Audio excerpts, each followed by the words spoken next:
Hello, welcome back to my channel, and welcome back to my world, and what a world it is. I'm pretty sure that every single human being on the planet would agree that 2020 was a pretty crap year, and they could all be forgiven for thinking that surely 2021 could only get better. Well, maybe we should keep the bunker stocked just a little while longer. And of course that includes plenty of reading material to keep us going through the worldwide upheavals.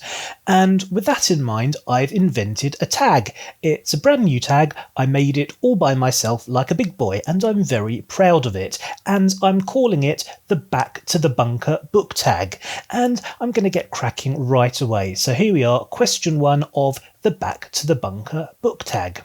Question number 1. Which book will keep your spirits up when world events are beating you down? Well, this is a book I've mentioned several times before, so I'm not going to speak too long about it, but it's A Short History of Nearly Everything by Bill Bryson.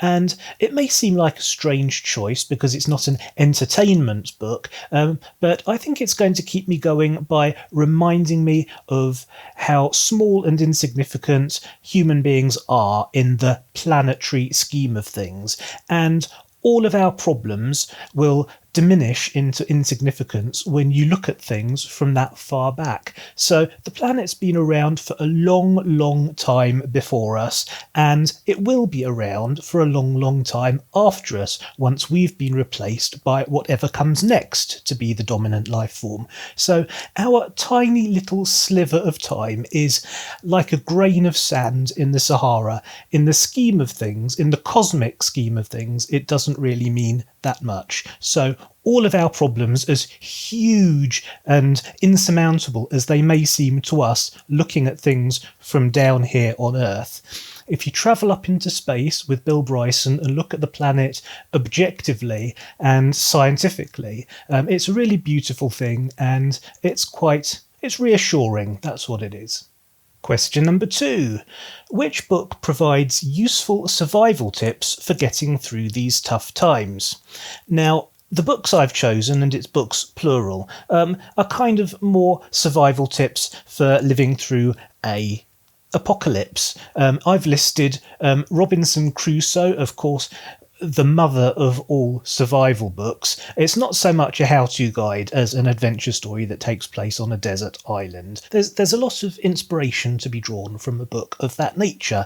And similarly, the next book that I selected, which is Swiss Family Robinson, and it's much the same sort of thing, but it's a family surviving. And the last book I've chosen, again, this is a set of books. This is a set of 12 books, although some of them are more useful than others. But these are the Swallows and Amazons series by Arthur Ransom, and these are packed full of useful survival stuff. Question number 3. Which book reminds you what it means to be a good human being? Well, I'm going to say Les Miserables by Victor Hugo. Victor Hugo, who, by the way, is named after our very own Hugo Reads. You may not have known that. But Victor Hugo wrote a book that examines humanity from many angles, not always the most flattering angles. I don't look particularly good from a very low angle, for example. From a very low angle, you can't actually see my face because my stomach gets in the way, but that's beside the point. The point I'm making is that Les Mis, although very dark and depressing and indeed miserable, it also is uplifting, and it reminds you of the true goodness of certain human beings, the goodness and essential humanity that is innate within all of us, or at least most of us. Question number 4. Which book shows you how things could be if done right? Well, I can't pin down any specific one book, or even necessarily a series of books, but really I like anything that's set in a bucolic pre-industrial world. I like people living simply alongside nature in harmony, simple farmers and people who do honest work in the soil, growing vegetables, farming animals. I like rural, bucolic, pre-industrial type stuff. But I can't think of anything that really does justice to this question, so this is an appeal. Please point me in the direction of a book that shows me that stuff, how things could be done right. Question number 5. Which book has the happiest ending you can think of? There are many books in my collection that have happy endings. I'm a person who needs happy endings. Of all of my books, there is one book which has the happiest ending that I can think of, which is Mistress of the Empire, the third book of the Empire trilogy by Raymond E. Feist and Janny Wurtz. Question number 6. Which book celebrates humanity in the most beautiful or enlightening way?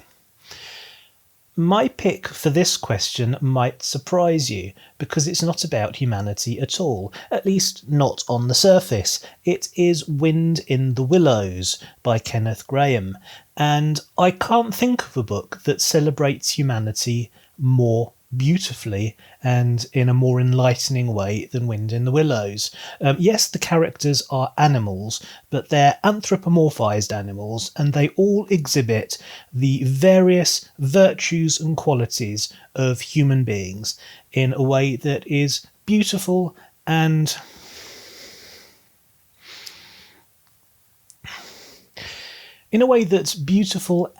aspirational.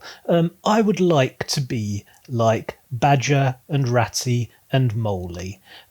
Not so much like Toad, but Toad, I think, personifies some of the less admirable qualities of humanity. But without Toad there to do that, the book would have a lot less impact. There can be no light without just a little bit of darkness, I suppose. But the book itself is so beautifully, so exquisitely written, and so poetically written that it's very difficult to think of a book that does better justice to humanity in a more beautiful or enlightening way.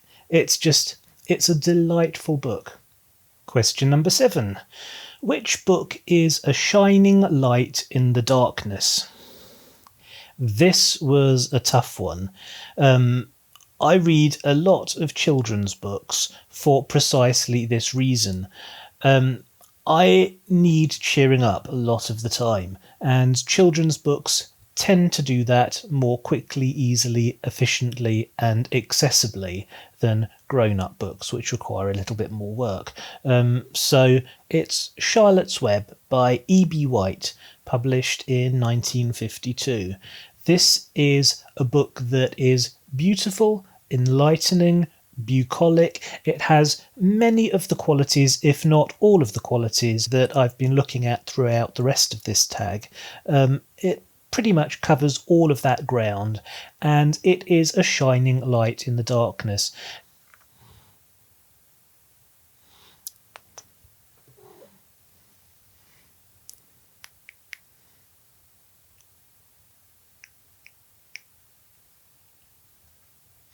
Question number 8. Which book would you have everybody read? Well, I'm going to fall back on a convenient bookend, and I'm going to say, as I did with question 1, A Short History of Nearly Everything. I'm picking that as the book that lifts my spirits and reminds me of what's really important for question 1, but at the same time, it's a book that I recommend everybody should read, because it's essentially your history. It's the history of your planet and how you came to be on the planet and everything in between. Anyway, on that note, I think I'm going to call it a day. Thank you very, very much for watching. Please, by all means, consider yourself tagged. Please spread this tag across the internet like wildfire. It's my gift to humanity. And on that humble note, I'm going to call it a day. Thank you very, very much for watching. I hope you enjoyed it. If you did, you know what to do. Please, if you haven't already, hit the subscribe button. I really need subscribers. Hit the like button, and I will see you next time. See you later.